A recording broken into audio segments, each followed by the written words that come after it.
What's good, y'all boys? Welcome back. And we got more of a serious video, man. We got how this NBA player became a murderer. And if you don't know who it is, Javaris Crittenton, you can search up his case and all that. I ain't finna do all that. Cause we just finna react to the video. This more of a serious reaction. If y'all wanna know why I'm talking so low, it's super late. It's like 10 p.m. on a Tuesday. So they trying to sleep and I'm just trying to, run up the cheese, you feel me? Run up the bag. But yeah, that's why I'm gonna be talking a little bit low. I think y'all done been realized that I'm gonna be talking a little bit low. I might up the volume just for y'all so y'all can hear me. But yeah, let's get into the jump. How do you go from being an NBA star, playing alongside Kobe Bryant, over the shoulder on a reverse, no look. And I don't care what nobody say, Kobe the GOAT. Javaris Crittenton, Kobe, you like it? I guess so. to a notorious gangster facing life in prison for murder? You said you know who did the shooting? Yeah, the basketball player, Crittenton. This is the story of Javaris Crittenton.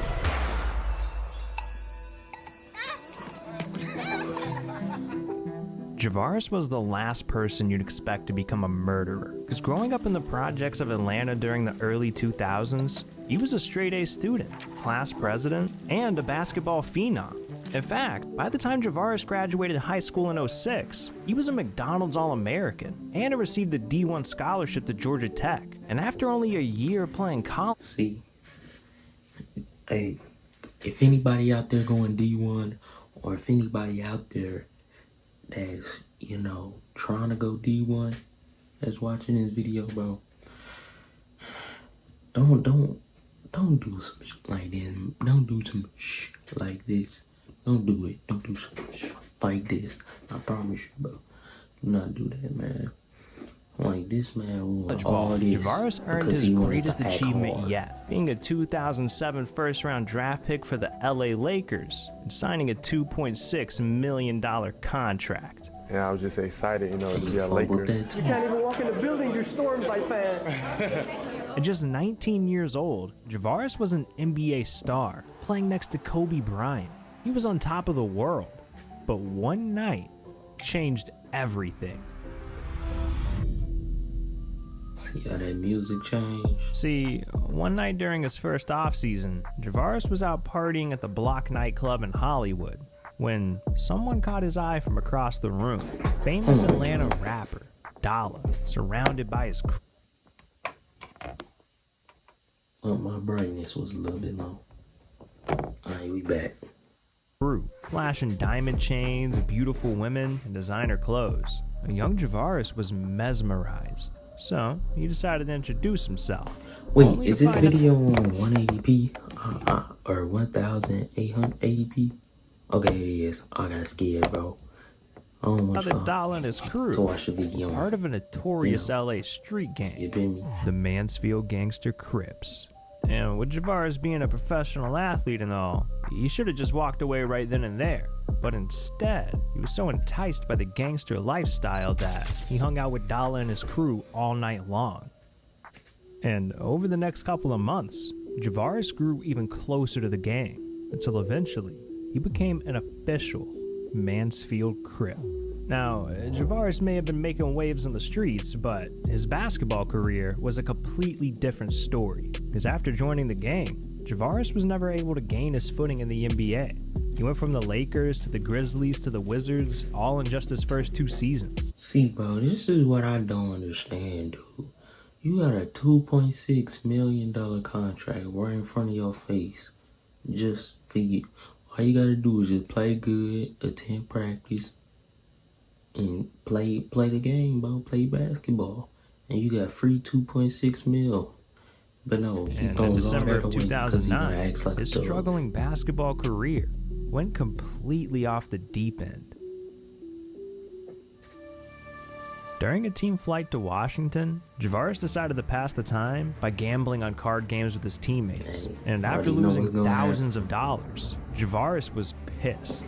So in the heat of the moment, he ended up getting into a fight with his teammate, Gilbert Arenas, threatening to rob the guy. Javaris' inner gangster was showing, and he wanted to settle the beef like a real Mansfield Crip.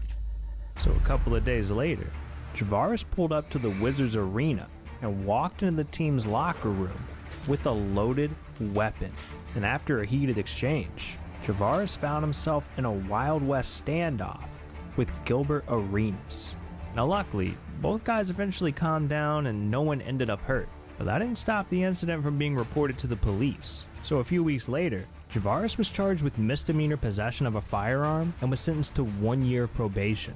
And following his sentencing, Javaris' contract with the Wizards was terminated. After just 2.5 years, 22-year-old Javaris was officially out of the NBA. This seemed like rock bottom, but in reality, it was just the tip of the iceberg. See, getting kicked out of the NBA left Javaris devastated, so he decided to fly back to Atlanta, looking for the support of his family. But what he got instead was judgment and rejection. The people that once saw him as a hometown hero now saw him as a failure, and as a result, Javaris turned to the only people that he felt would accept him, the Mansfield Gangster Crips. And by spring of 2010, Javaris had become a ride-or-die member of the gang, going as far as helping the Crips duck police and even putting money in their jail accounts. But eventually, all of his boys got locked up, so when no one else to turn to and nowhere else to go, Javaris decided to make a last-ditch effort at an NBA comeback, trying out for the Charlotte Bobcats, only to fall flat on his face. By 2011, Javaris felt alone and hopeless. At just 23 years old, he had no job, was rejected by his family, and his closest friends were dead or in prison. Feeling like he had nothing else to lose, Javaris became a ticking time bomb, ready to explode at any moment. All he needed was a little push over the edge. And that push came on a dark Atlanta night when, after leaving a local barbershop, Javaris was robbed of everything he had on him. His $25,000 black diamond necklace, his $30,000 black diamond watch. I mean, he even got robbed for his iPhone and $25. All by a rival gang member that Javaris recognized. 17-year-old ROC crew member. See, bro, if you would've just stuck to playing basketball and wasn't even messing with the dudes, you wouldn't have got robbed for your iPhone, your watch, your necklace, and your $25 in your pocket that they went to go buy McChicken with. Real talk. These niggas robbed you from $25. You think they wouldn't take your life money? Lil Tick. And after everything Javaris had been through... No, hold on, pause. If they took $25 from you, nigga, do you know they just waiting for a reason to murk your? They just waiting for a reason to murk your. This was the They final took that straw. 25, He wanted to bought find all of Lil them Tick chickens. and get revenge. On August 19th, 2011, at 9:30 p.m., Javaris was in the back seat of a rented Chevy Tahoe with his cousin Scooter up front, driving him to Lil Tick's last known location, Glen Rose Heights, just outside of Atlanta. And as he turned on to Macon Drive, Javaris spotted this target on the sidewalk and opened fire. But instead of hitting Lil Tick, Javaris missed and accidentally hit an innocent woman. So with this, panicked Javaris Crittenton fled the scene as witnesses called the cops. After medics arrived, the woman was rushed to Grady Memorial Hospital, where just 2 hours later, at 11:34 p.m., she was pronounced dead, making Javaris Crittenton a stone cold killer. Atlanta 911 emergency operator 44. And you said you know who did the shooting? Yeah, the basketball player, Crittenton, Crittenton. Just a few days after the murder, Javaris fled to LA as police began their investigation. And over the next week, they gathered tons of evidence linking Javaris to the crime. Witness statements, his photo being picked out of a police lineup, and the discovery of the rented Chevy Tahoe coated with residue and Javaris' fingerprints. So police obtained an arrest warrant, and a couple of days later, the FBI arrested Javaris in LA But it wouldn't be until April of 2015 that his day in court would finally come. By this point, there was so much evidence against Javaris that a life sentence seemed inevitable. So on the very first day of his murder trial, he struck a deal with prosecutors. In exchange for dropping several charges, Javaris pled guilty to aggravated assault with a firearm and voluntary manslaughter. And as a result, he was sentenced to 23 years in federal prison. So, as of this recording, Javaris is being held at Calhoun State Prison in Georgia, where, pending good behavior, he has an expected release date of December 13th, 2036.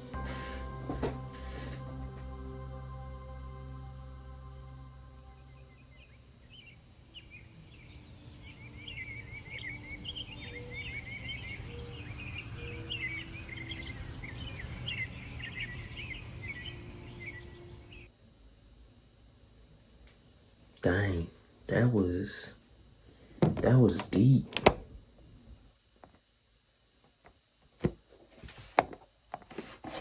Golly, man, that was deep.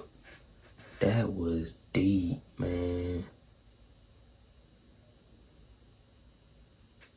That was deep. See, the people who you hang around, and I know I sound like a nerd, but it's like still, bro, the people you hang around determine your outcome, bro. Like, I don't care what y'all say, bro. The people that you hang around affect you, bro.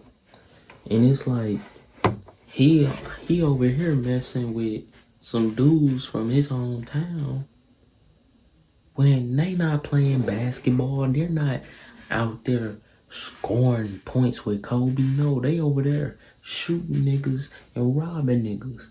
That's not you, bro. That's not you, bro.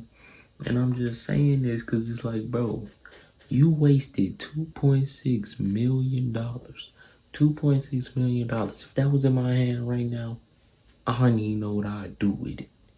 But I definitely wouldn't go out and try and rob niggas and do all that. Just because, like, bro, nigga, bro, he just ruined. Bro, I'm dead mad right now, bro. This nigga ruined a 2.6 guaranteed $1 million contract. And he threw it all away because he wanted to mess with some dudes. Or he wanted to hang around with some dudes from his old town. Like, bro, first of all, bro, yeah, he shouldn't have robbed you. But it was like, nigga, you in that gang life. So, I mean, you know, if you wanted to claim a set like that, you gotta rep that set till you die, money. You gotta rep that set till you die. Till the day you die. You gotta rep that set, man. You can't, ain't no getting around that, man. Ain't no getting around that. So, yeah, hopefully y'all enjoyed this video. If y'all did, go ahead, hit that subscribe button. Smash that like button, turn the notifications just so you got my uploads. We out, man. Peace.